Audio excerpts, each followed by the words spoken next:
ভূগোল মানেই কি শুধু মানচিত্র, নদী, সমুদ্র, পাহাড়, পর্বত, দেশ বিদেশের নাম মুখস্থ করা, নাকি আসলে আমাদের প্রতিদিনের জীবনে ভূগোল লুকিয়ে আছে?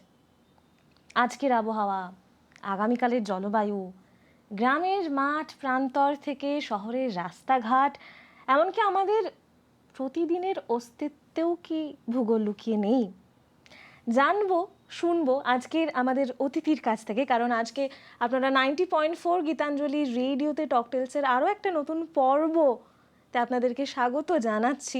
এবং আমার সঙ্গে আছেন আমাদের স্টুডিওতে Suri public and Chandrabati Mostafi memorial high স্কুলের এবং সিউড়ির অতি পরিচিত মুখ, অতি প্রিয় একজন শিক্ষক, সোমনাথ পাত্র। নমস্কার স্যার। আপনাকে অনেক অনেক ধন্যবাদ এবং স্বাগত জানাচ্ছি 90.4 গীতাঞ্জলি রেডিওতে। কেমন আছেন? আমি খুব ভালো আছি এবং ছাত্র ছাত্রী এবং পড়াশোনা এবং তার সঙ্গে এই আমার বিষয়কেন্দ্রিক তো রয়েছে, সামাজিক মেলবন্ধন সব কিছু মিলিয়ে আমি সিউড়িতে খুব ভালোই আছি। হয়তো আমার বাড়ি সত্যি বলতে কি ছাড়াবার করি আমি পড়েছি ক্যালকাটা ইউনিভার্সিটিতে এবং আমার বাড়ি হচ্ছে হুগলি জেলায়, কিন্তু দুটো জেলা পেরিয়ে এখানে যখন আছি, এতদিন ধরে আছি, প্রায় আমার 14 বছর অতিক্রম করলো শিক্ষকতা জীবনের। তো ভালো আছি, ভালো এই কারণেই আছি, এই যে বিষয়ের প্রতি এখানকার যে বিষয়গুলো আস্তে আস্তে আমরা আলোচনা করব, বিষয়গুলো আমি বলবো, তো সেগুলোর পরিপ্রেক্ষিতে নিশ্চয়ই বোঝা যাবে আমি কতটা ভালো আছি। একেবারেই। স্যার, প্রথম যে প্রশ্নটা করতে খুব ইচ্ছা করছে সেটা হচ্ছে যে আমরা ক্লাস 3 থেকে, মানে একটা বাংলা মিডিয়ামের ভর্তি হলাম, ঠিক ক্লাস 3-তে যাব, একটা কম্বাইন একটা বই পেলাম, ইতিহাস ভূগোল মিলে একটা কম্বাইন বই। প্রচুর ছবি, ইতিহাসের ছবি আছে, ভূগোলের ছবি আছে। এবার আস্তে আস্তে সেই ধাপটা পেরোচ্ছি, সেই ধাপটা পেরোতে গিয়ে যখন হোঁচট খাচ্ছি ভূগোলে, তখন কারোর কারোর মনে হচ্ছে যে মাধ্যমিকের পর যাক বাবা, আর ভূগোলটা নিতে হবে না। এই একটা পিরিয়ড যাচ্ছে, সে সায়েন্সও নিতে পারছে না, সে আর্টস নিচ্ছে সেই স্টুডেন্টটা। আমি মেধার দিকে যাচ্ছি না। এবার আর্টসে এসে তাকে একটা ধাপে কিন্তু সেই ভূগোলটাকে নিতে হচ্ছে একটা সাবজেক্ট হিসাবে। কি বলবেন স্যার? অ্যাকচুয়ালি মানে এই ভয় বা ভীতি ভূগোল বিষয়ে থাকার কথা নয়। যদি প্রথম থেকেই যারা আমরা শিক্ষক বা শিক্ষিকারা যারা বিষয়টি ছাত্রদের পড়াচ্ছি, তো ভূগোল বিষয়টির মধ্যে এই যে প্রথমেই আমাদের আলোচনার সূত্রপাত হলো যে আমাদের প্রাত্যহিক জীবনের যে বিষয়টা, এবং খুব সত্যি কথা বলতে কি, আমাদের যেখান থেকে বিজ্ঞানের চর্চা শুরু, সেই প্রশ্নবোধক যে চিহ্ন, কখন, কোথায়, কবে, কী জন্য, কার জন্য, সমস্ত কিছুর বিষয় কিন্তু আমরা ভূগোলের মধ্যেই আছে। সেটা আমাদের পরিবেশ সম্পর্কিত ভূগোল হোক, সেটা আমাদের প্রাকৃতিক ভূগোল বলতে সাধারণভাবে সবাই বোঝে যে প্রাকৃতিক ভূগোল, নদ নদী পাহাড় পর্বত মানে ভূগোল, কিন্তু ভূগোল হচ্ছে অ্যাকচুয়ালি যার মাঝখানে রয়েছে হচ্ছে মানুষ, মানুষের চারপাশে যা কিছু আছে, মানুষ যার মাধ্যমে তার জীবনকে আরও সহজ সরলভাবে তাকে এগিয়ে নিয়ে যেতে পারছে, তার বাস্তবিক ব্যবহার করতে শিখছে, সেটাই হচ্ছে ভূগোল। তো এখানে হোঁচট খাওয়ার কোনো বিষয় নেই। আসলে যত আমরা উপরের ক্লাসগুলোতে উঠি, তত সেই বিষয় সম্পর্কের গভীরতা তত বাড়ে। যেমন খুব সত্যি কথাই, যখন আমরা মাধ্যমিকের পর মানে 11-এ যখন যাই বা 12-এ যাই, উচ্চ মাধ্যমিক স্তরে, তখন কিন্তু আমাদের একটা বিষয় নতুন যুক্ত হয়, প্র্যাকটিক্যাল, অর্থাৎ ব্যবহারিক ভূগোল যে ব্যাপারটা। সেখানে স্কেল আছে, সেখানে মানচিত্র আছে, সেখানে স্ট্যাটিস্টিক্স বা রাশিবিজ্ঞান রয়েছে, সেখানে আমাদের যে দূর সংবেদন অর্থাৎ রিমোট সেন্সিং এবং মডার্ন যে টেকনোলজি যে বিষয়টা, সেই মডার্ন টেকনোলজি বিষয়টা তার মধ্যে আছে। তারপরে বিভিন্ন এই যে আজকে আদমশুমারির যে বিষয়টা, তার বেসিক ধারণা আছে। তার উপরে আছে আমাদের যে সার্ভেইং, যে ইঞ্জিনিয়ারিং ছাত্ররা যে করে, সেই ভূগোলের সেই বিষয়ে ধারণা আছে। অর্থাৎ ভূগোলের যে দিগন্ত, সেই দিগন্তটা খুলে যায় হচ্ছে 11 এবং 12 স্তরে। তার আগে মাধ্যমিক পর্যন্ত একটা বিষয় থাকে, স্বাভাবিকভাবেই সবাই যেটা ভাবে যে ম্যাপ পয়েন্টিং কি কঠিন ব্যাপার, কিছুই নয়। সেটা হচ্ছে একটু প্র্যাকটিস প্রয়োজন এবং সঠিক আমার ধারণা থাকতে হবে। এবং এবং তার জন্য চর্চা করতে হবে, এবং আমরা যারা বিষয় শিক্ষক রয়েছি সেগুলোকে আমরা যে অ্যাটলাস রয়েছে, সেই ন্যাটমো যেটা প্রকাশ করে আর কি, অ্যাটলাস মূলত তাদেরই হয়, তারপরে বেসরকারি বিভিন্ন সংস্থা আছে, তো যা হোক সেগুলো প্র্যাকটিস করা। তো অনেকেই যখন হচ্ছে ওই প্রাকৃতিক ভূগোল একটু হয়তো পড়তে ভালো লাগলো, জনসংখ্যা, জনবসতি, সড়ক পরিবহন বা এই বিষয়গুলো, অর্থনৈতিক বিষয়গুলো আসে, তাদের ভালো লাগে না। কিন্তু এটা বলে অনেকে, কিন্তু আমি বিষয় শিক্ষক হিসেবে বলছি, আমার হয়তো চাকরি জীবন 14 বছর, কিন্তু আমি খুব সত্যি কথাই ফার্স্ট ইয়ারে যখন পড়ি, আমার মানে ছাত্র জীবনে থাকায় শিক্ষক হওয়ার একটা অভিজ্ঞতা হয়েছিল। আমি 3জন ছাত্র উচ্চ মাধ্যমিকের ব্যাচ, আমার পরের ব্যাচই, তাদেরকে দিয়ে আমি আমার পড়ানো শুরু করেছিলাম। তো সেখানে এই যে পড়াতে গিয়ে যে আমার শেখা বা অভিজ্ঞতা, সেগুলো কিন্তু অনেক বেশি আরও দৃঢ় হয়েছে, এবং আমি এটা বুঝেছি যে ভূগোল বিষয়টাকে খুব মানে একদম মজার এতে নিয়ে বাস্তবিক জীবনে যদি প্রয়োগ করা যায়, তার মধ্যে ভালো লাগা ছাড়া আর খারাপ লাগা কিছু নেই। সেটা আমাদেরই একটা দায়িত্ব পড়ে সেই বিষয়টাকে কতটা ভালো লাগায় পরিণত করা যায়। এবং খুব সত্যি কথা বলতে কি, আজকে সিউড়ি শহরে অনেক ছাত্রছাত্রী যারা আমাদের সান্নিধ্যে এসেছে বা আমরা তাদেরকে পেয়েছি ভাগ্যক্রমে, প্রায় 30 থেকে 35 জন হয়তো ডক্টর হয়েছে, ইঞ্জিনিয়ার হয়েছে, প্রায় আরও 30-35 জন ভালো ভালো যেই মেন্স ক্লিয়ার করেছে এরকম। তো তারা মাঝে মধ্যে যখন কথাবার্তা হয়, খুব কমই হয়, তারা বলে, স্যার আপনি এই বিষয়টি শিখিয়েছিলেন।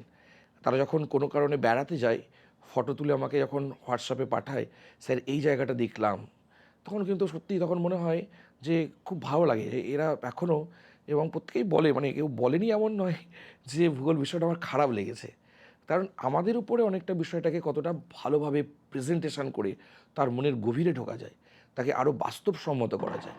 এবং আমি সবসময় একটা কথা বলি যে শেখো সেটা অন্তর থেকে শেখো, যে কোনো বিষয়, যেটা আমরা বিএডেও পড়েছি আত্মীকরণ যাকে বলা হয়।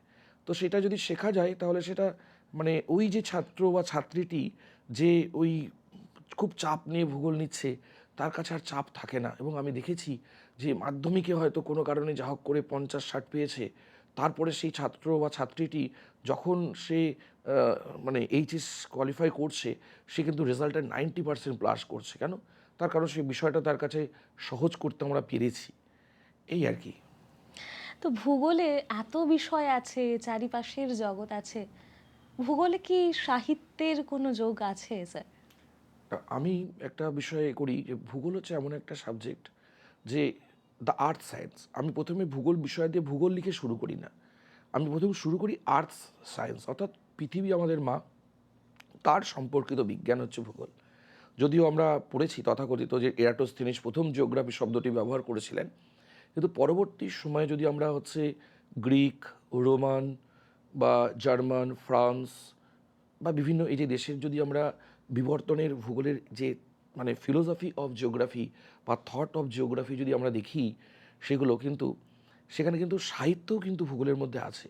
যেমন কোনো একজন কবি যখন লিখছেন, একটা রবীন্দ্রনাথ ঠাকুর যখন লিখছেন যে ওগো আজ তোরা যাসনে ঘরের বাহিরে, অর্থাৎ বর্ষার যে বৃষ্টিপাত, সেই বৃষ্টিপাত যদি প্রক্রিয়াটা যখন আমি ক্লাসে শুরু করি, তখন আমি কিন্তু প্রথমে গিয়ে ওই বিষয়ের মধ্যে ঢুকি না, আমি একটা পিরিয়ড প্রথম দিনে গিয়ে কিন্তু এইভাবে শুরু করি, সাহিত্য দিয়ে শুরু করি।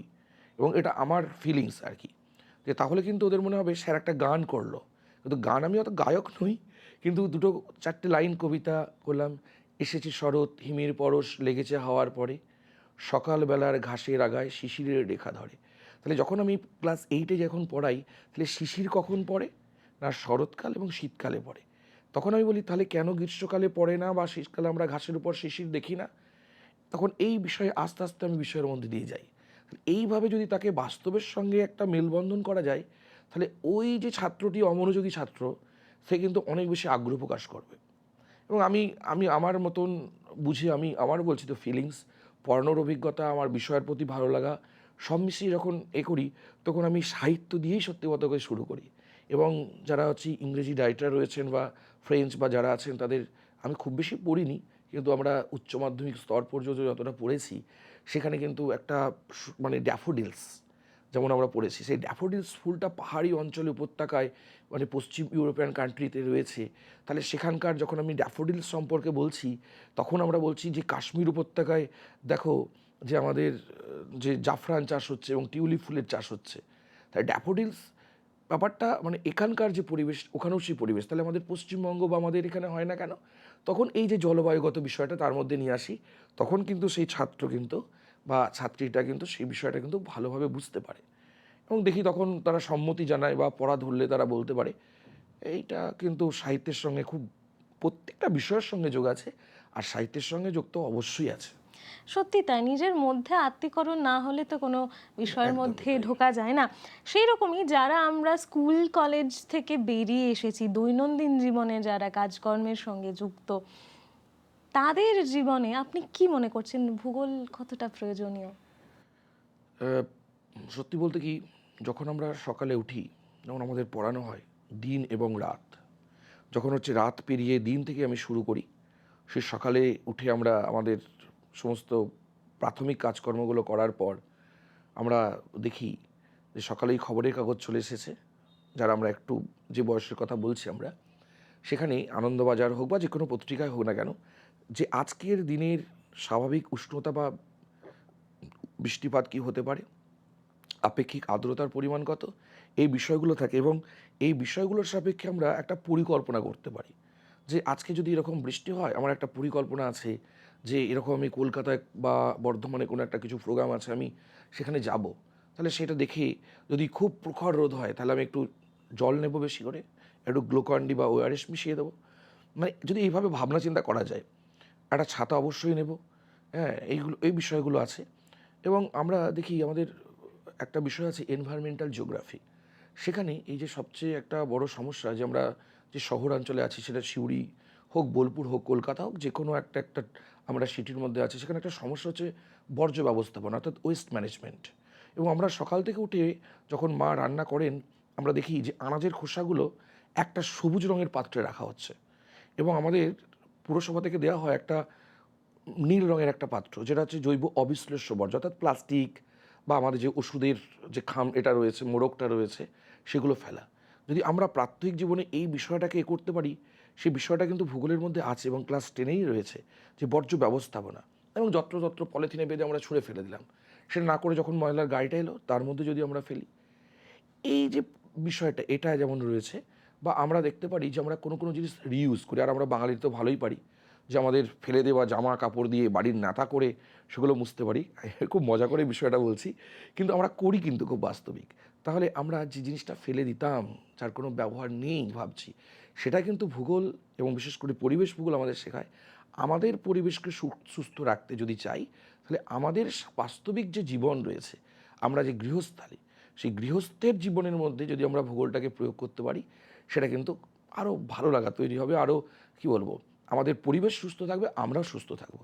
সেটা কিন্তু ভূগোল কিন্তু শেখায়, আছে, আমাদের সিলেবাসে আছে এবং ছাত্রছাত্রীদেরকে সচেতন করা। এবং এর মাঝে আমি একটা কথা বলি, তো আমি আমার বিদ্যালয়ে ছাত্রদের একটা প্রজেক্ট করাই, প্রজেক্ট বলা ভুল, আমার ভালো লাগা এবং ওদের ভালো লাগা মিশিয়ে ফেলে দেওয়া প্লাস্টিকের বোতল, কোল্ড ড্রিঙ্কসের বোতল যেগুলো রয়েছে, সেগুলোকে কাটিং করে কী করি আমরা, না ওতে যেগুলো ইনডোর যে প্ল্যান্ট রয়েছে, সেই ইনডোর প্ল্যান্টগুলো রাখাই, তাহলে মানে আমাদের যে রুমটা রয়েছে তার একটা শোভাবর্ধন হয়। এবং ওরা কিন্তু দেখেছি, সপ্তাহে বলেছি ইনডোর প্ল্যান্টে অনেক জল দিতে নেই, তোরা কিন্তু একদিন জল দেয়, ওদের মধ্যে সচেতনতা তৈরি করা। এবং আমি যেটা করি যে এই বাচ্চাগুলোকে নিয়ে একটা ফটো করি, প্রতি বছর একটা করে ফটো ফ্রেম করি। এটা ওরা বলি যে তোরা যখন অনেক বড় হয়ে যাবি, এরকম জায়গায় পৌঁছাবি, তখন এই শৈশবের এই বিষয়টা মনে হবে স্যার তোদেরকে শিখিয়েছেন, তখন দেখবি এই ছোটো ছোটো মুখগুলো তোরা তখন বড় হয়ে গেছিস, ঠিক আছে, তোদের মধ্যে দেখবি ভালো লাগা থাকবে, বিষয়ের প্রতি ভালো লাগা থাকবে, আমার প্রতিও ভালো লাগা থাকবে। এবং এই ক্লাসরুমটা তোদের নিজেদের, যখন ওরা কত রঙিন রঙিন সব ভৌগোলিক যে আমাদের ছবিগুলো রয়েছে, সেগুলো চেটানো, হ্যাঁ, দুর্যোগ বিপর্যয়ের সমস্ত বিভিন্ন বিষয়ের প্রজেক্ট দিই, এইগুলো দিয়ে সুন্দর করে। সুতরাং আমাদের বাস্তবিক জীবনে, ছাত্র জীবন থেকে শুরু করে বাস্তবিক জীবনে ভূগোলের কিন্তু একদম বলছি তো, প্রথম থেকে শেষ পর্যন্ত আমরা ব্যবহার আমাদের রয়েছে। এই তো গেল যেগুলো আমরা অ্যাপ্লাই করছি বাস্তবিক জীবনে। এমন তো অনেক কিছুই আছে স্যার যেগুলো আমরা দৈনন্দিন জীবনে অ্যাপ্লাই করছি, কিন্তু আমরা নিজেরাও বুঝতে পারছি না যে এগুলো সেই সেই বিষয় থেকেই নেওয়া, গ্রহণ করা, এমন কিছু আছে? হ্যাঁ, অবশ্যই আছে। যেমন এই যে বললাম, আমাদের বিশেষ করে যে প্লাস্টিক যে দূষণ, যদিও ওটা এনভায়রনমেন্টাল ইস্যুস, কিন্তু ভূগোলের মধ্যে ওটা আছে। কিন্তু আমরা ওই যে বললাম যে প্লাস্টিকটা আমরা ফেলে দিলাম, আমরা বুঝলাম না যে ওই প্লাস্টিকটা গিয়ে আমার বাড়ির পাশের ড্রেনটায় গিয়ে বুঝে যাবে, যখন প্রচুর বৃষ্টি হবে ওই জলটা উঠে আসবে ড্রেনে, এবং ওই জলটা এসে আমার বাড়িতেই প্রবেশ করবে, বা ওর থেকে যে মশা তৈরি হবে সেই মশাটা আমার ডেঙ্গু হতে পারে, ম্যালেরিয়া হতে পারে, এইগুলো হতে পারে। এই বিষয়গুলো কিন্তু আছে। এবং আরও যে বিষয়গুলো বলছি, ছোটো থেকে আমাদের এগুলো শিখে আসছি। যখন আমরা আমাদের এই বিশেষ করে এই যে সময় আমরা যখন ঘড়িটা দেখছি, এখন বাজে ঠিক 8টা, ঠিক আছে? তাহলে লন্ডনে আমার সাপোজ কোনো একজন আত্মীয় গেছে, তাহলে লন্ডনে এখন কটা বাজে? সে বললো এই আমি তো এই তো জাস্ট দুপুরবেলা এই তো জাস্ট আমি লাঞ্চ করলাম। আমি এই তোরা লাঞ্চ করলে আমাদের ডিনারের সময় হয়ে গেল। তো এই যে সময় যে ব্যাপারটা, সেই সময়টা কিন্তু আমাদের যে অক্ষরেখা দাগিমা রেখা আমরা ছোটো থেকে শিখে এসেছি, সেই বিশেষ করে সেই দাগিমার সাপেক্ষে আমাদের তার 5 ঘন্টা 30 মিনিট সে পিছিয়ে আছে।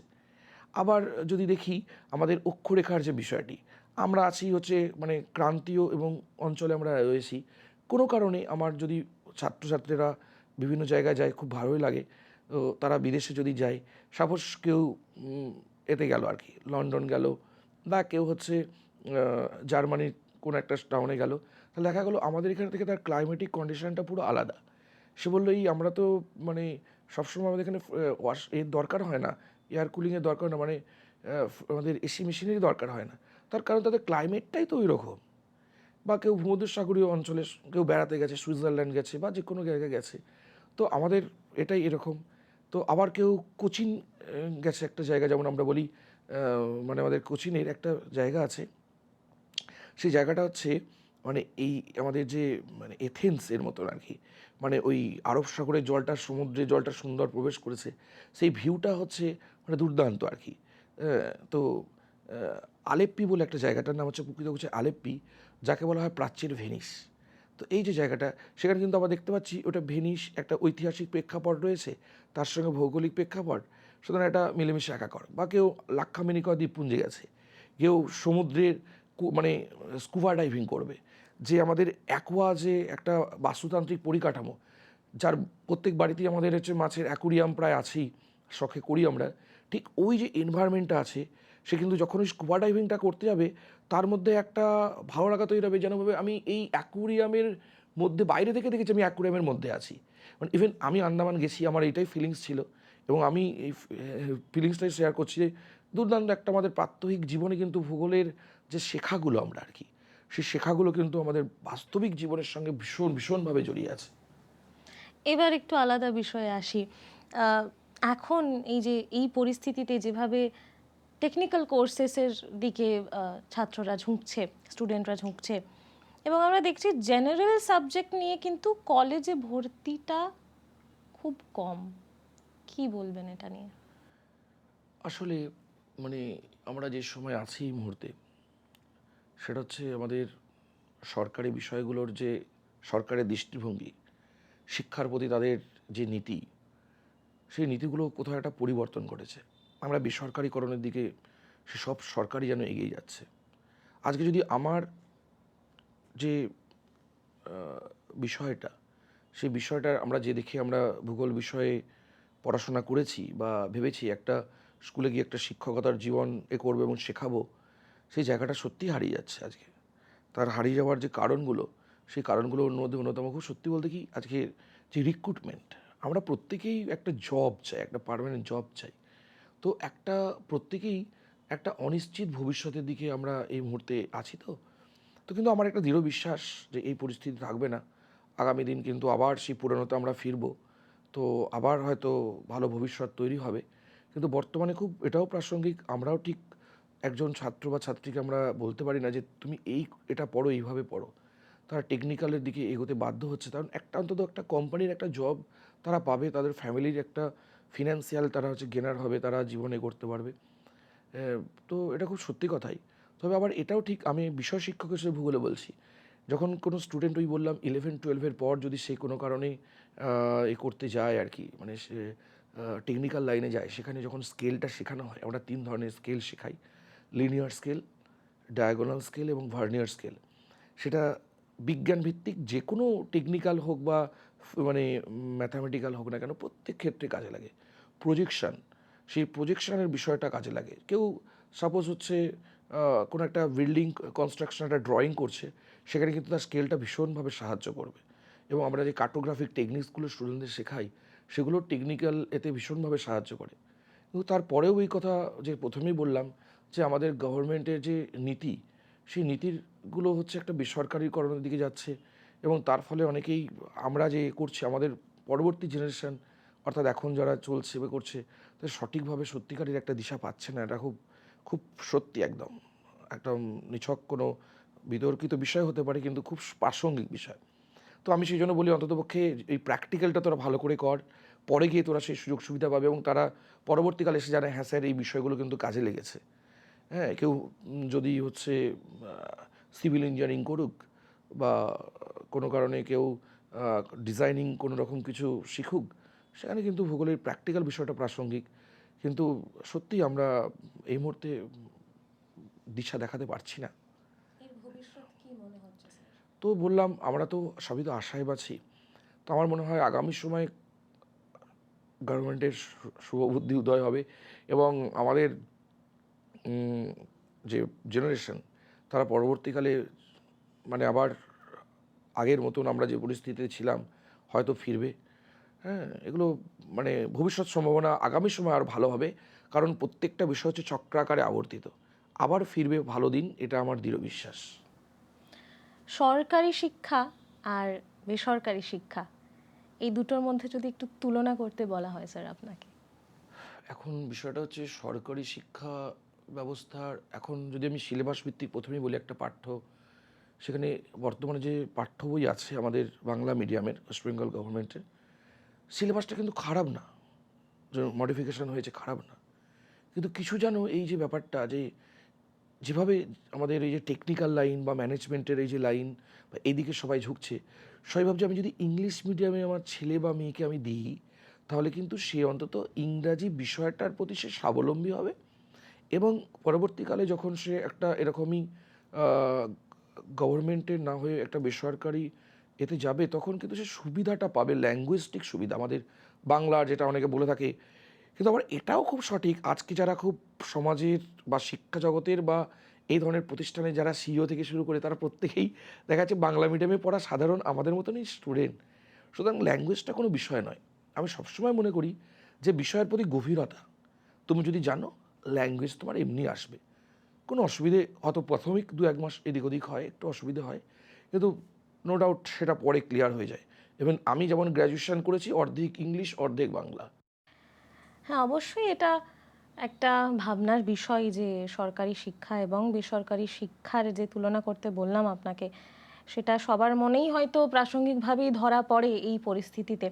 আরও একটা প্রশ্ন এর সাথে সাথেই আসে যে গ্রামের যে সকল স্টুডেন্টরা আছে গ্রামের দিকে, তারা কি শহরের যে স্টুডেন্টরা আছে সমান সমান সমান তারা এখন বিষয়টা সমান হচ্ছে অধিকার পাচ্ছে বা সমান শিক্ষাটা পাচ্ছে?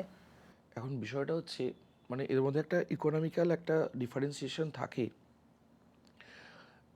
সেই ইকোনমিক্যাল ডিফারেন্সিয়েশন বা পার্থক্যের জন্য হয়তো একটা একটু কিঞ্চিত সুবিধা, মানে পরিকাঠামোগত যে সুবিধা, সেই পরিকাঠামোগত স্কুলের যে সুবিধা, একটা ভালো ল্যাব হয়তো গ্রামের কোনো স্কুলের মধ্যে নেই। একটা সায়েন্সের স্টুডেন্টের পক্ষে সেটা একটু অসুবিধাজনক। কিন্তু আমি দেখেছি বাস্তবিক, গ্রাম থেকেই কিন্তু খুব জেনুইন ছেলেরা যারা উঠে আসে না, সোনা বা হিরে যার সঙ্গে আমরা তুলনা করি না কেন, গ্রাম থেকে ছেলের মধ্যে সেই বিষয়টা আসে। আর শহরের ছেলে মেয়েদের মধ্যে কি হয়, বেশিরভাগ ক্ষেত্রে বলছি আমি, সব কিছুই একটা কম বেশির ব্যাপার থাকেই। তো সে বেশিরভাগ ক্ষেত্রে কিন্তু গ্রামের ছেলেরা, তারা বর্তমানের পরিপ্রেক্ষিতে এত বেশি, তারা অন্য মোবাইলে গেম খেলা হোক, বন্ধুদের সঙ্গে অহেতুক আড্ডা দেওয়া হোক, বা পড়াশোনার বাইরে অন্য বিষয়গুলোর প্রতি তাদের যতটা থাকে, তার থেকে গ্রামের ছেলেরা কিন্তু আমার মনে হয় অনেক বেশি প্রিয়োরিটি থাকে, আমি দেখেছি। এবং ইভেন আমার বলতে নেই, আমরাও গ্রাম থেকে আমরা একদম উঠে আসা, গ্রামের সাধারণ একদম এ থেকে আমরা এ করে উঠে এসেছি। তো সেখানে দেখেছি যে হয়তো আমরা, হ্যাঁ একটা বিষয় ঠিক, যে এক না বললেই নয় এটা, যে স্কুলের বাইরেও কিছু বিষয় থাকে শেখার, এবং যেখানে গ্রামের ছেলেরা সব বিষয়ের প্রতি সেরকম সুযোগ পায় না। বাইরে স্কুলের বিদ্যালয়ের বাইরে পড়াশোনার বিষয় শিক্ষক থাকেন না সেরকম, বা ভালোও থাকেন না। কিন্তু শহরের মধ্যে আবার এটাও ঠিক যে অনেক ভালো শিক্ষক থাকেন, যারা তার যে অর্জিত জ্ঞানটা সেই ছাত্র বা ছাত্রীর মধ্যে দিতে পারে, এবং তারা অপেক্ষাকৃত তাদের যে উন্নয়নের যে সিঁড়ি বা শিক্ষার যে সিঁড়িটা, সেটা অপেক্ষাকৃত অনেক বেশি মানে স্মুথলি, অর্থাৎ খুব মসৃণভাবে তারা সেই সিঁড়িটা উঠতে পারে। গ্রামের ছাত্রদের পক্ষে একটু প্রতিবন্ধকতা থাকে বই কি। এবং ওই যে বললাম যে বিশেষ করে ল্যাবের যে বিষয়টা, যেটা হাতে নাতে শিক্ষার, সেটা কিন্তু গ্রামের স্কুলগুলোতে এখনও সেই অপ্রতুলতা থেকেই আছে। একেবারে। একটু আগেই বললেন না যে মোবাইলের প্রতি আসক্তি। আমরা তো কোভিড পরবর্তী সময়ে দেখেই আসছি যে শিক্ষার একটা ডিজিটালাইজেশন হয়ে গেছে। এখন মোবাইলে মোবাইলে সব রকম ক্লাস হচ্ছে, অনলাইন ক্লাস। এই নিয়ে আপনার কি ধারণা, কি মতামত? এখন বিষয়টা হচ্ছে, মানে আমি ওই হাতটা তুললাম, আমি হাত তাড়িয়ে দিচ্ছি না, মানে কাউকে থাপ্পড় মারবো, দুটোর মধ্যে পার্থক্য খুঁজে আমাকে বার করতে হবে। অবশ্যই ডিজিটালাইজেশনের যুগ এখন বর্তমানে আমাদের, মানে গুগল তো ছিলই, এখন চ্যাট জিপিটি হ্যানা ত্যানা সমস্ত বিভিন্ন রকমের আমাদের শিক্ষক এসে গেছেন আর কি। তবে আমার খুব দৃঢ় বিশ্বাস, এবং আমি দেখেছি বাস্তবিক ক্ষেত্রে, সবসময় তাদের তথ্যগুলো কিন্তু সঠিক থাকে না। তাদের কিন্তু অনেকটাই আমাদের মতনই মানুষ যারা বিষয় নয়, তারাও হয়তো সেখানে হয়তো তথ্যগুলো ওর মধ্যে মানে ইনপুট করেন, কিন্তু সেই তথ্যগুলো সব ক্ষেত্রে কিন্তু সঠিক তথ্য দেয় না। হ্যাঁ, তো যা হোক, তবুও আর কি আমরা এগিয়ে চলেছি যেভাবে আমাদের বিশ্ব এগিয়ে চলেছে, এবং করোনা আমাদেরকে বুঝিয়ে দিয়েছে কতটা আমাদের, মানে ওই যে বললাম রিমোট সেন্সিং, দূরে থেকে আমাদের কাজগুলোকে করতে হবে। তো সেগুলোর ক্ষেত্রে অবশ্যই ডিজিটালাইজেশনের দরকার আছে, এবং আরও সাম্প্রতিক যে এআই এসেছে সেটাও কিন্তু শেখার প্রয়োজন আছে, কিন্তু সেটার প্রতি আসক্ত হলে হবে না, আমাদেরকে সচেতনভাবে সেই পা ফেলতে হবে। তো অনেক বর্তমান জেনারেশনের ছাত্রছাত্রীদের আমি বলি, দেখ এটা বিষয়টা হচ্ছে একটা পশ্চিমী দুনিয়া আছে, হ্যাঁ, যারা কিন্তু আমাদের যে পশ্চিমবঙ্গ তথা ভারতের মেধাকে, বা আমাদের মতো তৃতীয় বিশ্বের দেশগুলোকে মেধাকে একটা তারা খাটো বা খর্ব করতে চায়, সেই বিষয়টা বুঝতে হবে। তো কাজে লাগা, যেখানে পড়াশোনার পরিপ্রেক্ষিতে কাজে লাগা, তার জন্য গেম খেলবো বা অন্য কোনো ধরনের রিলস বানাবো, এইগুলো কিন্তু কখনো তার জন্য কিন্তু আমরা শিক্ষকরা বা আমাদের তাদের বাবা মারা কখনোই সেই অনুমতি দেয় না। কিন্তু তারা অনলাইন ক্লাসের নাম করে অন হয়ে গেল, কিন্তু তারপরে তারা সেটাকে মিউট করে দিয়ে অন্য কিছু করলো। তার জন্য কিন্তু টেকনোলজি আবিষ্কার হয়নি। আমরা সবাই জানি আলফ্রেড নোবেল যে আবিষ্কার করেছিলেন, তিনি কিন্তু মানুষের, প্রত্যেকটা বিজ্ঞানী কিন্তু মানুষের ভালো কিছু করার জন্যই আবিষ্কার করে থাকেন। আমরা সেই বিষয়টাকে, ওই যে বললাম যে আমি টাটা করছি না কাউকে মারবো বলছি, এই বিষয়টার পার্থক্যটা কিন্তু আমাকে বুঝতে হবে। তাহলে আমি বড় হচ্ছি, এবং দেখা গেছে এই প্রযুক্তির করে যারা প্রকৃতপক্ষে মানুষ হওয়ার কথা, উন্নতির শিখরে এই প্রযুক্তির হাত ধরে পৌঁছানোর কথা, তারা কিন্তু পৌঁছাচ্ছে। কিন্তু কিছু ছাত্র যারা বুঝতে পারছে না যে আমরা কোন একটা চক্রব্যূহের মধ্যে পড়ে গেছি, আশা করি তারা সেই বোঝার, তাদের ঈশ্বর ক্ষমতা দিক, তারা বুঝুক, আমরাও বোঝাচ্ছি। তো আশা করি তারা সংশোধিত হবে, এবং টেকনোলজি খারাপ না, টেকনোলজি তো অবশ্যই শেখা উচিত, নাহলে তাহলে পিছিয়ে পড়বে। এই চক্রব্যূহে আপনার কি মনে হয় কি কি ইম্প্রোভাইজেশনের দরকার? ইম্প্রোভাইজেশনের দরকার, মানে যেমন এখন প্রত্যেকটা বিদ্যালয়ে প্রায় একটা স্মার্ট ক্লাসরুম, সরকারি বিদ্যালয়গুলিতে এখন চেষ্টা চলছে, নিজস্ব স্কুল চেষ্টা করছে, আবার কোনো কোনো ক্ষেত্রে সরকার সাহায্য করছে। তো আমাদের বিদ্যালয়ে সত্যি সরকারের সাহায্য আমরা পাইনি, আমাদের নিজেদের তত্ত্বাবধানে নিজেদের চেষ্টা আমরা করেছি, এবং ছাত্ররা কিন্তু খুব আগ্রহী, এবং বেশ ভালো ক্লাস হচ্ছে। এবং সত্যি খুব, যেটা আমি হাতে আঁকতাম, ম্যানুয়ালিটি আমার তো আছেই, কিন্তু তার সঙ্গে সঙ্গে যখন ওগুলোর ভিডিও এগুলো দেখাচ্ছি, তাদের মধ্যে শেখার যে জায়গাটা আরও ইমপ্রুভ করছে। সুতরাং টেকনোলজিকে কখনোই খারাপ বলতে পারি না, বা খারাপ নয়। আমরা যারা ব্যবহার করছি তাদের সজাগ দৃষ্টিভঙ্গি, তাদের যাতে হচ্ছে নিজের প্রতি বিশ্বাস থাকে, এবং তার খারাপ দিকগুলোকে বুঝে নিজে সংযত থাকতে পারি, তাহলেই কিন্তু হবে। এই যে এত স্টুডেন্টকে বারবার বলবেন যে সজাগ হও, সচেতন হও, স্টুডেন্ট তো রেগে যেতে পারে, কারণ এখনকার জেনারেশন একটু বেশি কি তারা মানে কম ধৈর্যশীল কি? ব্যাপারটা হচ্ছে, আমাদের যে জীবনযাত্রা, সেগুলো অনেক ফাস্ট, অনেক গতিশীল হয়ে গেছে, এবং প্রত্যেকে বাবা মায়ের একটি করেই সন্তান, খুব ম্যাক্সিমাম হলে দুটি। তারা পরিবারে প্রচুর আদর যত্ন পায়, তো আমরা তো সেভাবে কিছু পাইনি সত্যি বলতে কি। এবং আমি মোবাইল পেয়েছি যখন হচ্ছে মাস্টার ডিগ্রি করি, তার মানে সেকেন্ড সেমে গিয়ে আমি পেয়েছি আর কি। হ্যাঁ, তো সুতরাং আমরা কিন্তু আমাদের কিছু মনে হয়নি বাবা মা যখন বলে, কিন্তু এখন ওই বাবা মায়ের একটি সন্তান যদি বেশি কিছু বলা হয়, তারা অন্যদিকে মোবাইল দেখে দেখে এমনই অন্য কোনো একটা ডিসিশন নিয়ে নিচ্ছে। সেইগুলো আর কি বিরক্ত হয় না সেরকম, তাদের সাথে সেইভাবেই মিশি তো।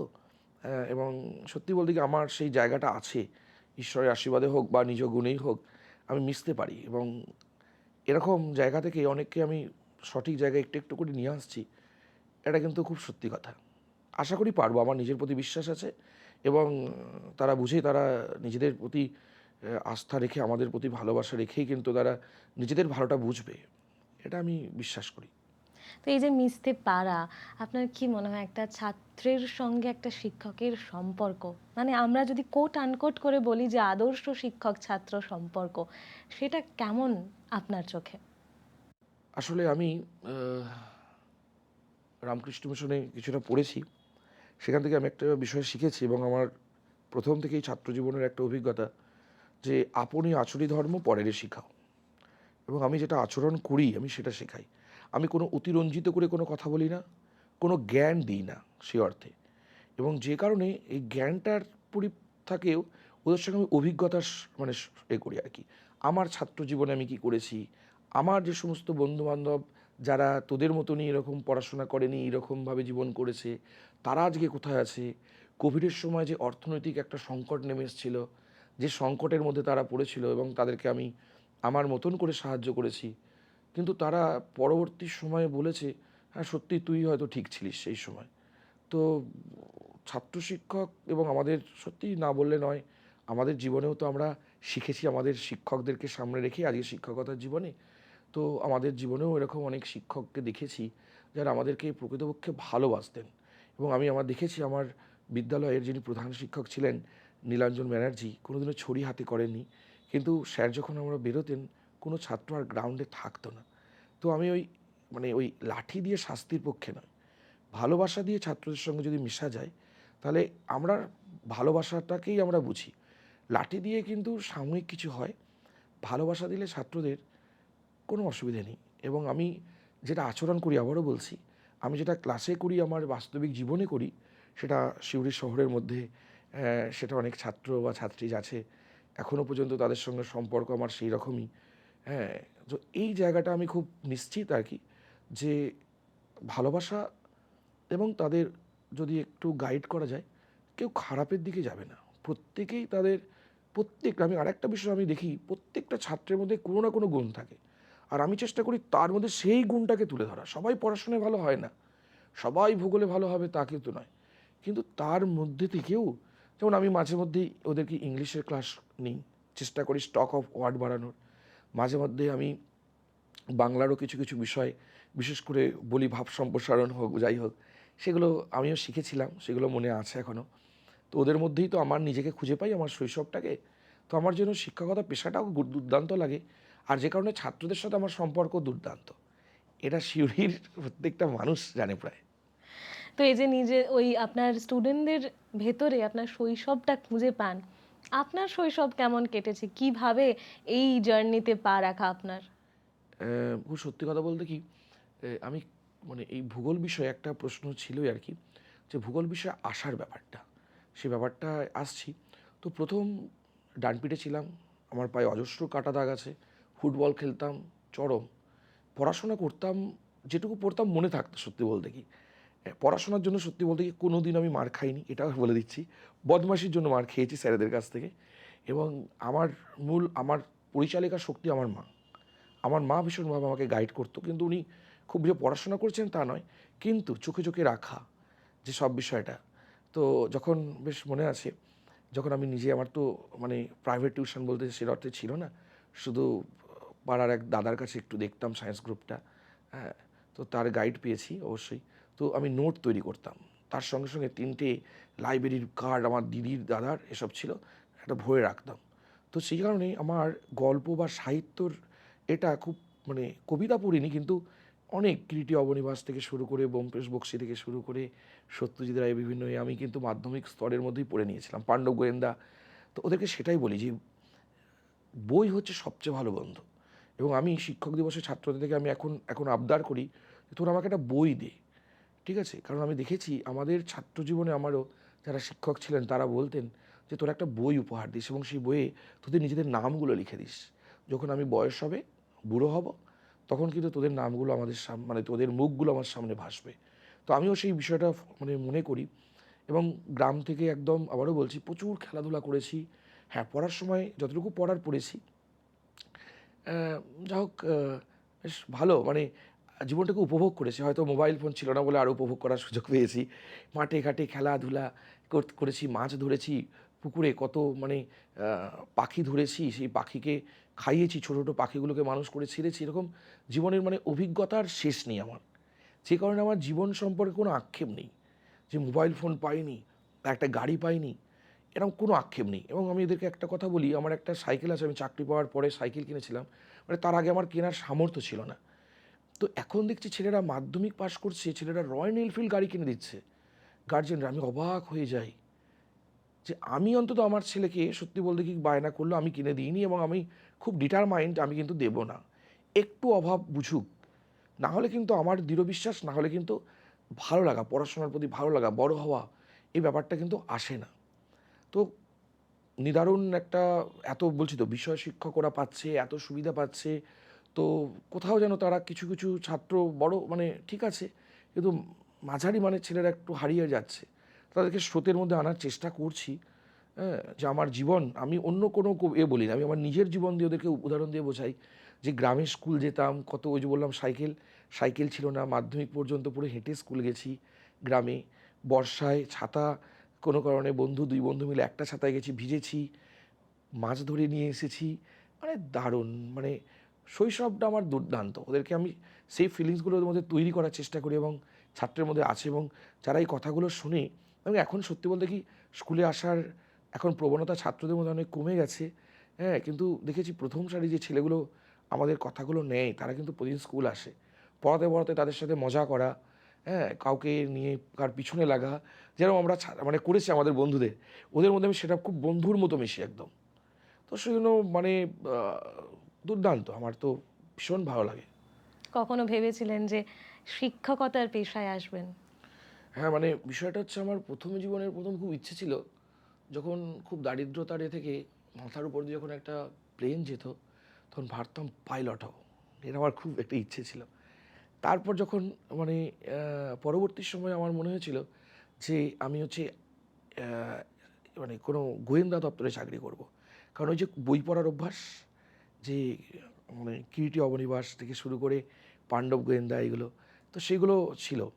কিন্তু তারপরে বাস্তবের মাটিতে যখন পা রাখলাম, যখন মাধ্যমিক দিলাম, তারপরে বাড়ি থেকে বোঝানো হলো না, তোমার একটা প্রফেশনালি কিছু করতে হবে। তো সেই জন্য শিক্ষকতার জীবনটাকেই তখন আরও বেশি করে আঁকড়ে ধরলাম মাধ্যমিকের পর। তার আগে তো আমাদের কল্পনা জগৎ, আমরা ভেসে বেরিয়েছি। হ্যাঁ, মানে সুতরাং যাক, আমি খুব স্যাটিসফাইড আমার শিক্ষক জীবনে। তো আমি ভীষণ স্যাটিসফাইড।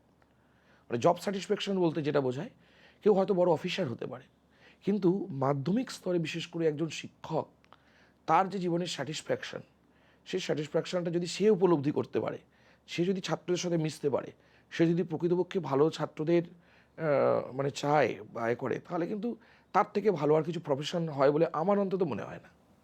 প্রফেশনের কথাই যখন এলো স্যার, তাহলে এই প্রশ্নটা করতেই হয় যে ভূগোলে শিক্ষকতা ছাড়াও আর কি কি পেশায় স্টুডেন্টরা যেতে পারে যখন তারা বড় হচ্ছে?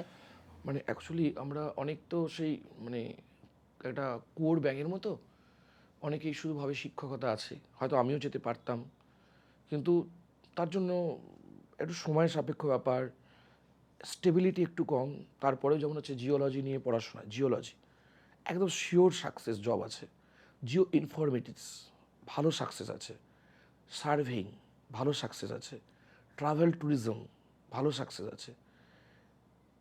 এবং যেমন বর্ধমানে পড়ানো হয় বা যাদবপুরে পড়ানো হয় রিমোট সেন্সিং অ্যান্ড জিআইএস, যেটা বর্তমানে ভূগোলের টেকনিক্যাল বিষয়টাকে দুর্দান্তভাবে এগিয়ে নিয়ে গেছে এই রিমোট সেন্সিং অ্যান্ড জিআইএস। এই যে স্যাটেলাইটগুলো আছে, সেই স্যাটেলাইটগুলো কীভাবে কাজ করে, সেন্সর কাকে বলে, এই যে আমরা ক্যামেরা বলছি, যে ক্যামেরার সামনে আমরা এই কথোপকথনগুলো করছি, সেই ক্যামেরাটা এক প্রকার একটা সেন্সর। যেমন আমাদের পঞ্চেন্দ্রিয় আছে, সেরকম স্যাটেলাইটের মধ্যে এরকম প্রচুর সেন্সর আছে। তো এই রকম বিষয়গুলো নিয়ে কিন্তু আমাদের ওয়েস্ট বেঙ্গলে একটু সুযোগ কম, খুব সত্যি কথাই। কিন্তু ভারতবর্ষের বাইরে, বিশেষ করে দিল্লি, ব্যাঙ্গালোর, পুনে, এসব জায়গায় খুব ভালো জব অপরচুনিটি আছে এবং বেশ ভালো স্যালারিও আছে। একেবারে এই ইনফরমেশনটা আমাদের স্টুডেন্ট যারা শুনছো এখন তাদের ভীষণভাবে কাজে লাগবে এই আশাটাই করছি। এবার দুটো টার্ম বলবো স্যারকে, দেখি যে আপনি কিভাবে এই দুটোকে জোড়েন একসাথে। একটা হচ্ছে ভূগোল, একটা হচ্ছে গুগল। হ্যাঁ, এখন ব্যাপারটা হচ্ছে গুগল, আমরা সবাই এখনকার জীবনের একটা অভ্যাসে পরিণত করেছি আর কি। যখনই কোনো কিছু আমাদের অজানা থাকে, তখনই আমরা প্রযুক্তির সাহায্য নিই এবং তার প্রধান হচ্ছে গুগলে আমরা চলে যাই। তো গুগল হচ্ছে, আমরা এখন বলি যে আমাদের শিক্ষক, অর্থাৎ আমরা শিক্ষক, আমাদের শিক্ষক হচ্ছে গুগল। যে গুগলের মধ্যে টাইপ করলে তার ফিডব্যাক আসবে না, এরকমটা হয় না। হয়তো আমি একটা বিষয়ের সম্পর্কে খুব ভালোভাবে বলতে পারছি, কিন্তু গুগল হচ্ছে কি না, সব বিষয়ের সম্পর্কে একটা ধারণা আমাদের কিন্তু দিয়ে দিচ্ছে, কারণ সেখানে যে তথ্যগুলো আমাদের সফটওয়্যারের মাধ্যমে সেখানে ইনপুট করা আছে। অ্যাকচুয়ালি ওই যে বললাম, ভূগোল হচ্ছে এমন একটা বিষয়, যে বিষয়টা কিন্তু হচ্ছে সমস্ত বিজ্ঞান। আমি ফিজিক্স বলি, আমি কেমিস্ট্রি বলি, আমি মেডিকেল সায়েন্স বলি, আমি জিওলজি বলি, আমি ইকোনমিক্স বলি, each and everything everywhere geography কিন্তু আছে। তার কারণ যখন আমরা ভূগোলের এই বিশেষ করে প্র্যাকটিক্যালগুলো করাই, তখন কিন্তু ট্যান থিটা, সাইন থিটা, কস থিটার এই ধরনের গাণিতিক বিষয়গুলো কিন্তু করাই। যেমন, তাহলে এই যে বলছি আর কি, যখন এইগুলো আমরা, এই যে বেসিক যে বিষয়গুলো, সেগুলো ভূগোলের মধ্যে আছে এবং আমরা যে গুগল যে কাজটা করছে, সেই কাজটা সব কিছুর বিষয়কে নিয়ে আসছে। তো ভূগোলও কিন্তু সমস্ত বিষয় ভূগোলের মধ্যে আছে।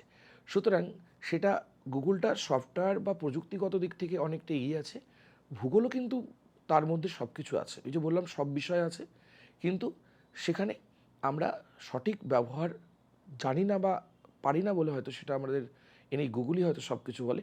কিন্তু আবারও বলছি, ভূগোল হচ্ছে এমন একটা বিষয়, যে বিষয়টার মধ্যে কিন্তু মানে সম্পূর্ণ আমাদের যা কিছু আমরা পড়াশোনা করেছি বা যা করিনি আমরা, সব কিছুই ভূগোলের মধ্যেও কিন্তু আছে। যেমন আমরা একটা কথা বলি, যেমন ইতিহাসের সঙ্গে একটা সম্পর্ক নিয়ে বলি একটা, যে হিস্ট্রি ইজ দ্য কি of geography and geography is the future of history. অর্থাৎ ইতিহাস যদি তুমি জানতে চাও, তোমায় ভূগোল জানতে হবে, আবার ভূগোলকে যদি তুমি সঠিক ব্যাখ্যা করতে হয়, ইতিহাস জানতে হবে। যেমন জলবায়ুর উদাহরণ আমরা ছাত্রদেরকে দিই আর কি, যে 30 বা 35 বছরের গড় আবহিক অবস্থাকে আমরা জলবায়ু বলি। তো সুতরাং এই বিষয়টা আমরা বলি। তো সুতরাং মানে ভূগোল এখন আমরা সেইভাবে করিনি, কিন্তু আমার মনে হয় যে গুগল যে বিষয়টা এসেছে, সেই বিষয়টা কিন্তু ভূগোলের সঙ্গে একটা খুব মানে হাতের সঙ্গে হাত মিলিয়ে সম্পর্কের মাধ্যমে দাঁড়িয়েছে।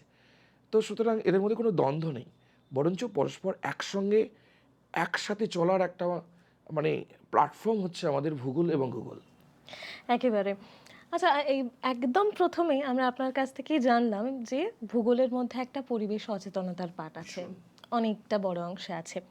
তাহলে যখন এই বিষয়টা ছাত্রছাত্রীদের সামনে তুলে ধরা হয় বা শিক্ষক শিক্ষিকারাও যারা পড়াচ্ছেন, সচেতনতা কতটা বাড়ছে স্যার? কি মনে হচ্ছে, সচেতনতা বাড়ছে কি?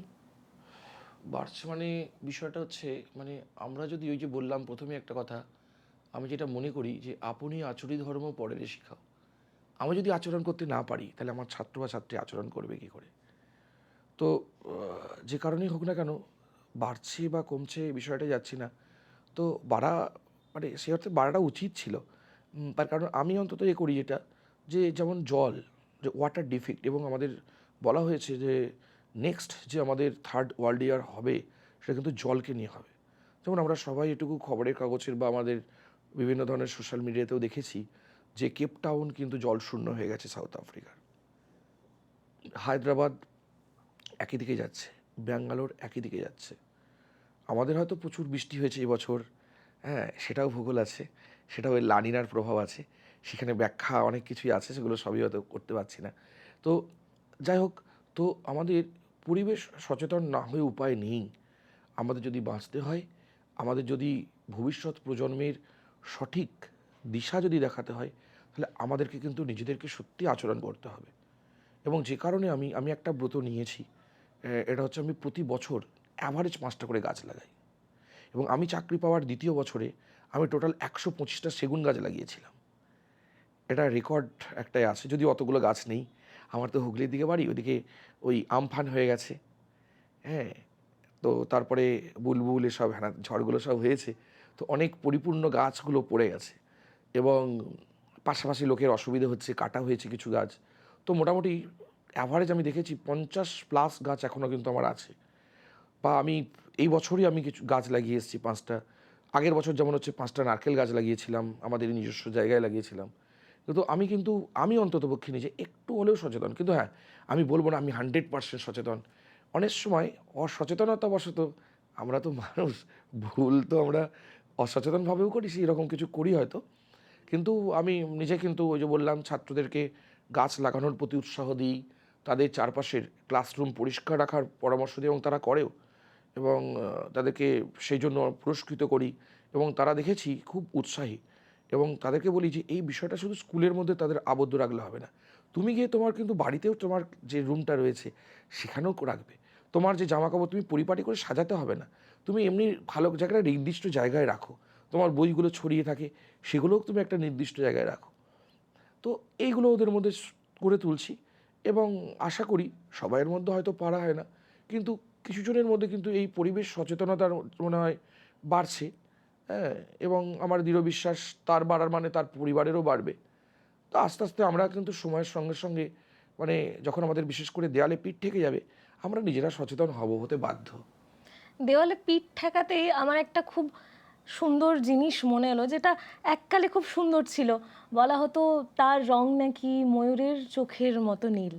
আমাদের সিউড়ির খুব প্রিয় নদী ময়ূরাক্ষী। ময়ূরাক্ষী, কি দেখছেন স্যার?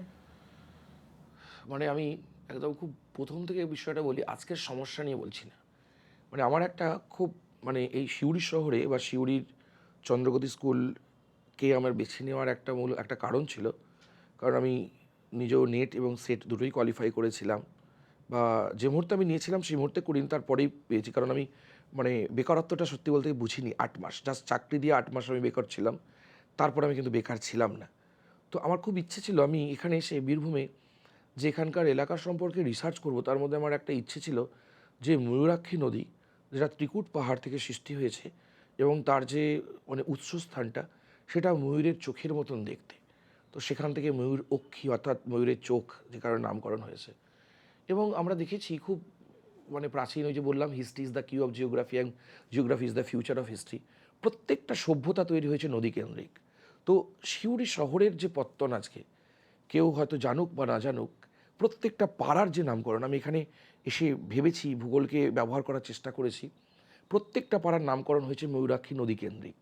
যেমন বারুই পাড়া, কেন? তার কারণ বারুজীবী, মানে যারা আগে এখানে, এই যে ময়ূরাক্ষী নদীর পলি সঞ্চয়ের ফলে যে পলি মাটি ছিল, সেখানে ভালো পান তৈরি হতো, পানের পানের বরজ। বরজ ছিল, সেখানে বারুজীবী এসছে বারুই পাড়া, ডাঙাল পাড়া।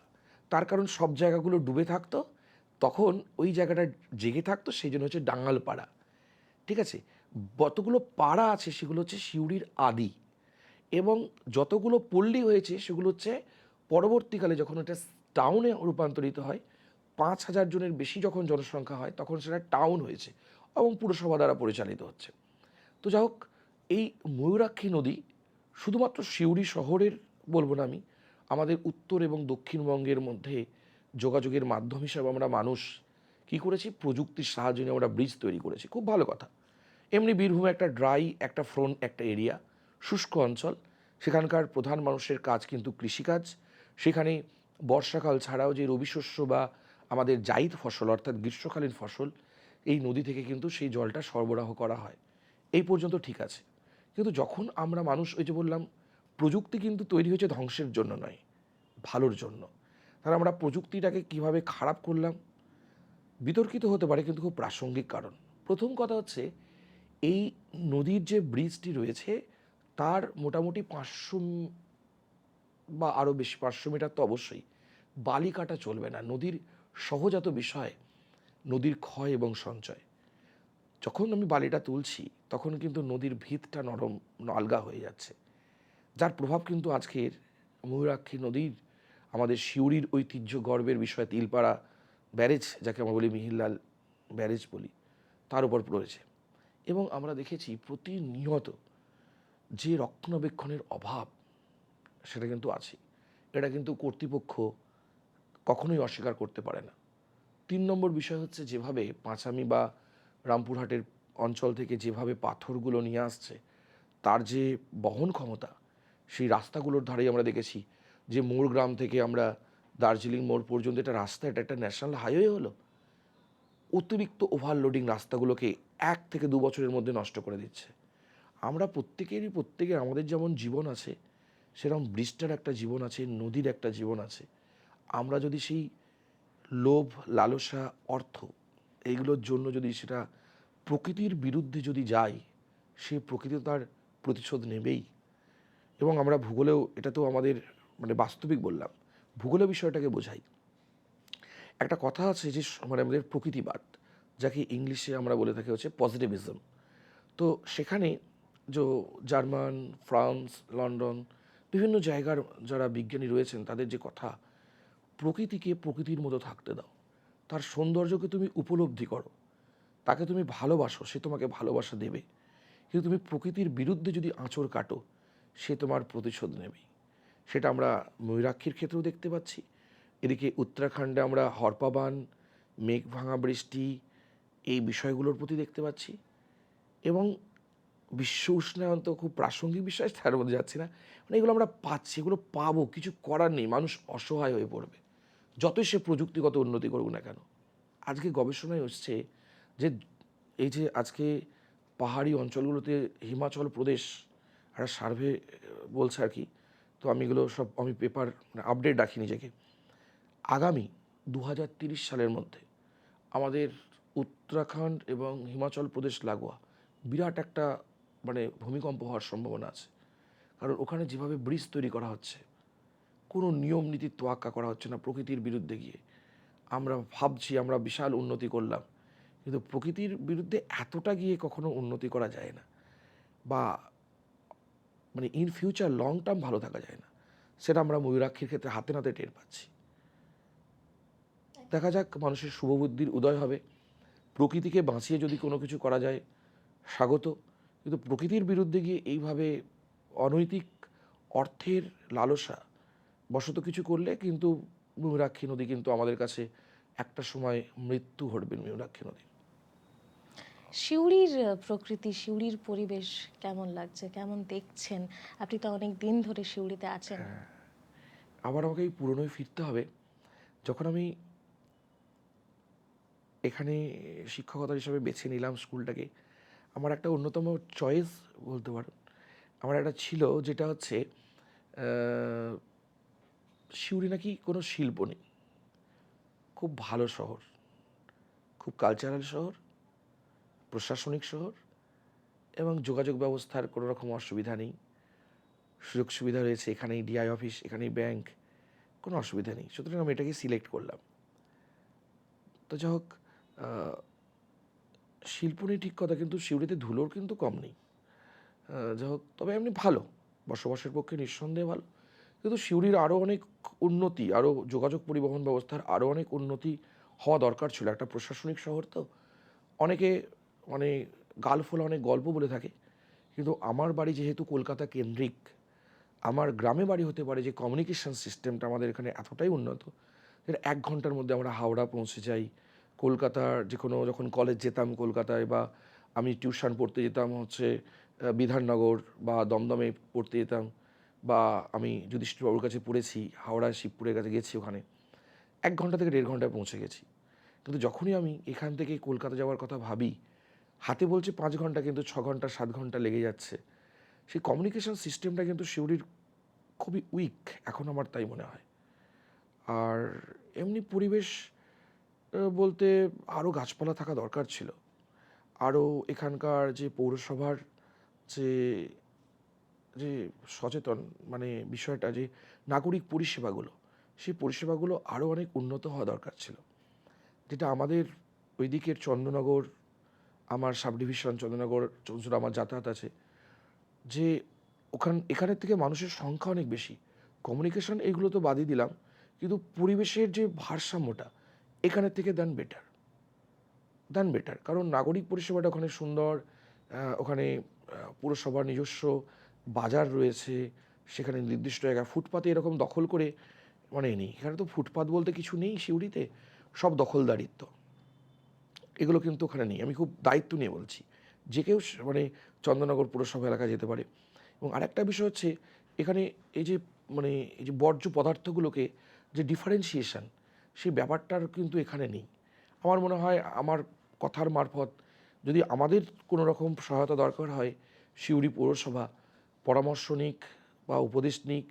সিউড়ি শহরের অনেক উন্নতি করার অনেক জায়গা রয়েছে, সেটা করলে আগামী সময় সিউড়ি কিন্তু যে চিন্তাভাবনা থেকে আমি এসেছিলাম, যে কাল্পনিক চিন্তাভাবনাগুলোকে বাস্তবিকে অতটা ভালো নেই, আরও ভালো হতে পারে।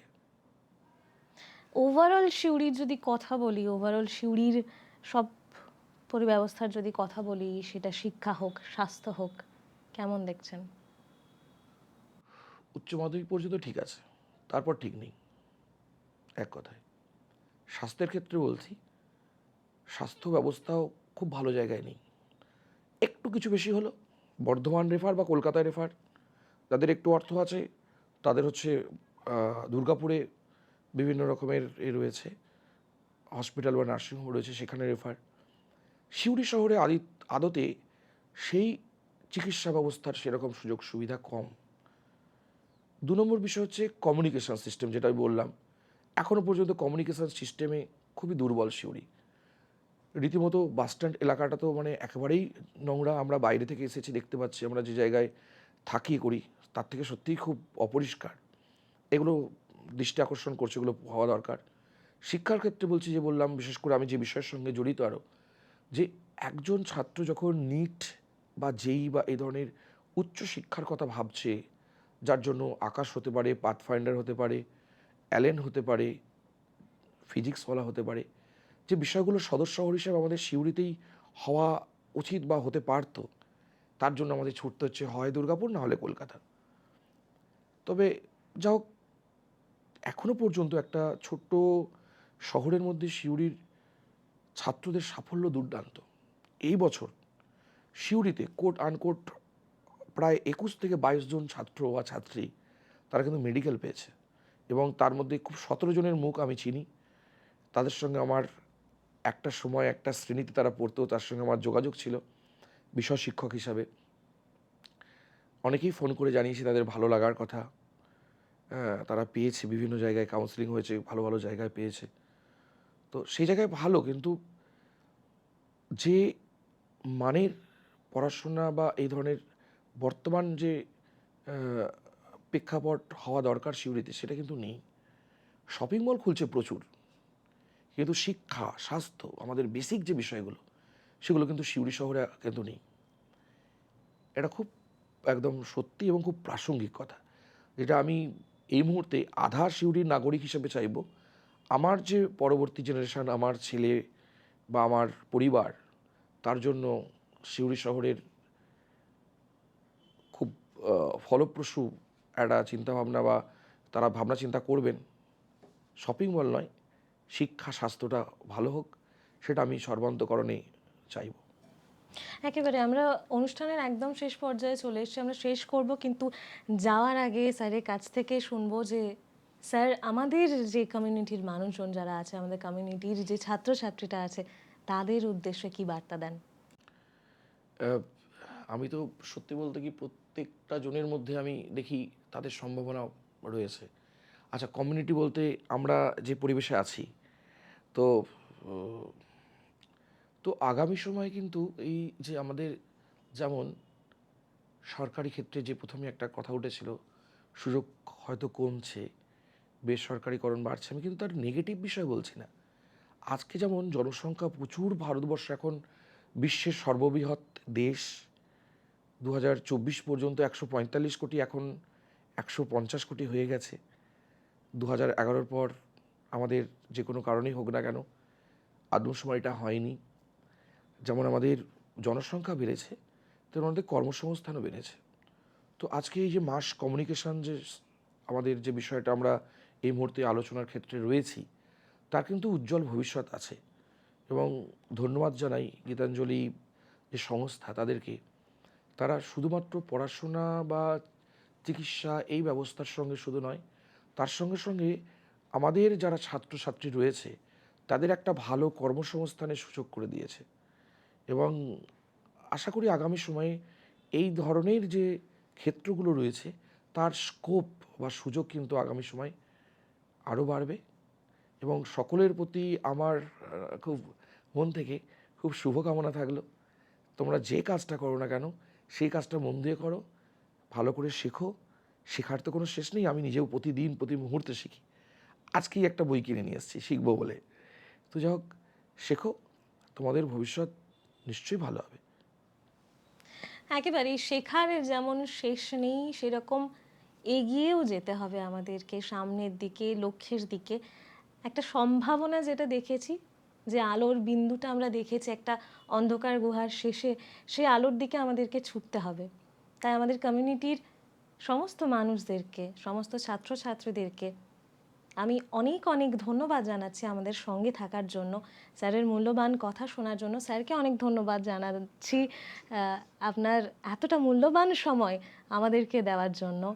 এবং আশা করব সকলের আমাদের অনুষ্ঠান খুব ভালো লেগেছে। আমি ছিলাম আপনাদের সঙ্গে শাগুফতা। আপনারা শুনছিলেন 90.4 গীতাঞ্জলি রেডিও, সিউড়ি শহরের প্রথম এবং একমাত্র কমিউনিটি রেডিও স্টেশন। আজকের মতো বিদায়। নমস্কার।